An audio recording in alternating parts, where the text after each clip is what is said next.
Just kidding. Can't be doing all that. I got a coffee. Hot coffee. What's up? I'm Derek. This is my channel. Today we're going to be talking about how to learn a jazz standard in four steps. And we're going to be using Misty by Erroll Garner as our example. So buckle up.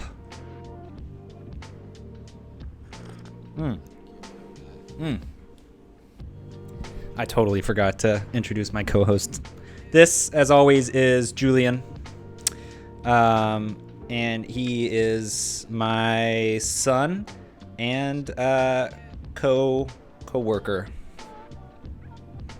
Step one.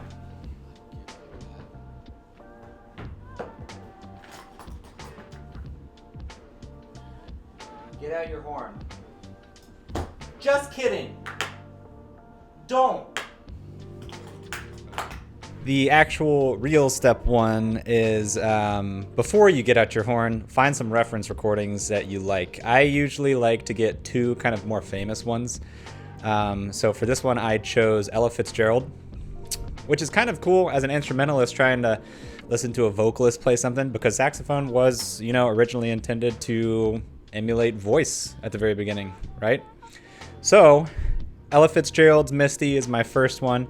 My second one, classic tenor player, Stan Getz, Misty. And then number three, I always like to do one modern one too. Ideally by someone who's living and still producing content.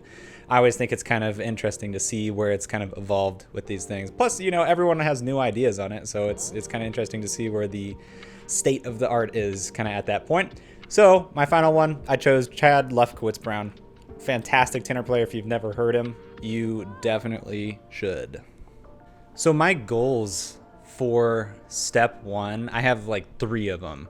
The first one is huge, and I think you should do it with every tune if you can, if you have the time. It's learn the melody. If you can transcribe the melody by ear, that's definitely the way to do it. Oh yeah. My second goal is to know the general structure.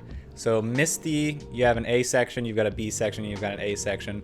The A at the beginning is repeated twice, right? So A, B, A structure, pretty simple. My third goal is to kind of establish a breadth of knowledge. And that's why I like to get different reference recordings, not things that are the same all across the board. I like having that vocalist, I like having my classical famous, jazz tenor player, and then a new tenor player. So you're getting like a huge breadth of knowledge, about 60 years worth or whatever of knowledge, over this one tune. Step two. I know that I already kind of talked about this in my goals for step one, but step two, I feel like it's worth having its own little section for. It's transcribe the melody, and not just the simple melody, right? Because if you open a real book and you go to Misty, there's going to be a couple eighth notes, quarter notes, whatever on a page, and it's pretty dead. I think that melody is incredibly important to know, and if you don't know that, that should be your base, right? That should be your base.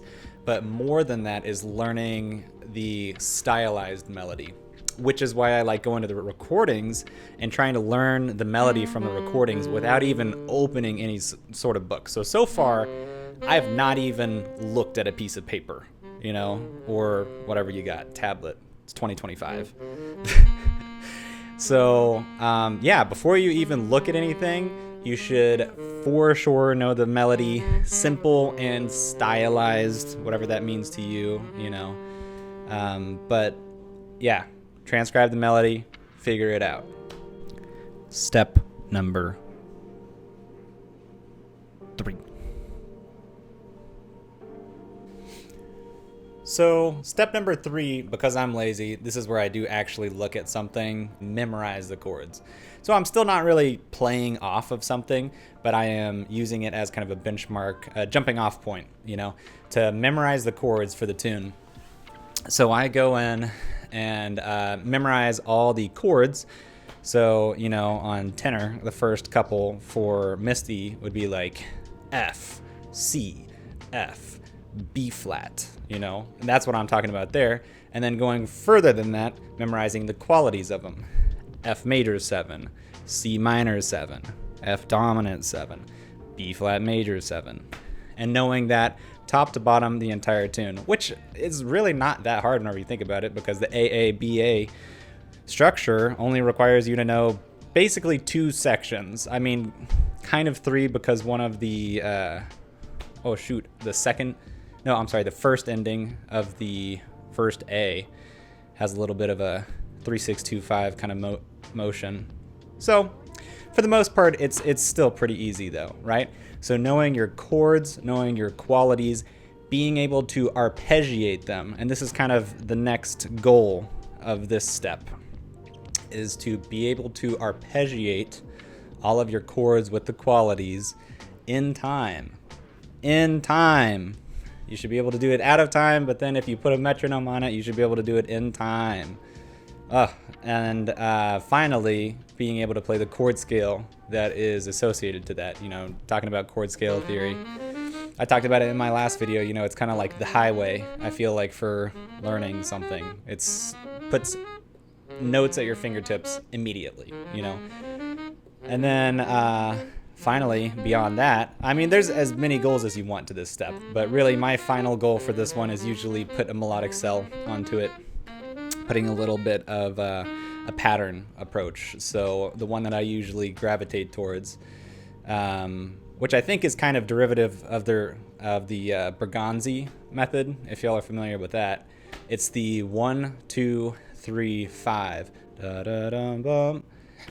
pattern, and I do that over every single chord, including the quality, right? So going through the first couple chords again, it would be like F G A C, and then C D E flat G F G A C. Even though it's dominant, you know, it's the same 1 2 3 5 as the F major 7, and then B flat C D F, right? So I go through and I do that for every chord, and I also do that in time. Usually I just do that with the metronome because I like to get it in my ear before I hear it with any sort of a backing track or anything like that. But yep, so you can take that as far as you want. As you know, you can melodic cells, patterns, 2-5-1s, whatever you want to do. But step number 3, memorize your chords. Step number 4. Step number 4 is finally putting it all together, right? That's starting with your melody, playing through your entire melody, and then being able to arpeggiate through the entire form all of your chords, you know? And then going further than that, you know, playing your scales in time would be also very helpful. And then cherry on the top is finally being able to play the melody, solo through the form, play the melody at the end. And I strongly encourage that whenever you're doing any standard, try not to do it with any backing tracks at the beginning, because it really shows you how well you're hearing the chords, how well you know the chords, if you are able to solo unassisted. As a melody instrument, as a saxophonist, I find that difficult, you know, it's a challenge. But if you can hear the chords and how the chords are moving, you know, the notes that are changing between them while you're soloing, to me, that is demonstrating literacy, right? And if you can even go past that, demonstrating artistry, if you can, you know, put some of these rhythms and notes into a good sequence, right? So yeah, pretty simple, right? Hey, we're already done. We're at the 4th step. So if you want a bonus step, I would say performing live, which I am so guilty of not doing often enough. But if you can take it and put it on an open mic and being able to play it under pressure in front of an audience, whoo, oh baby, that is mastery in my eyes.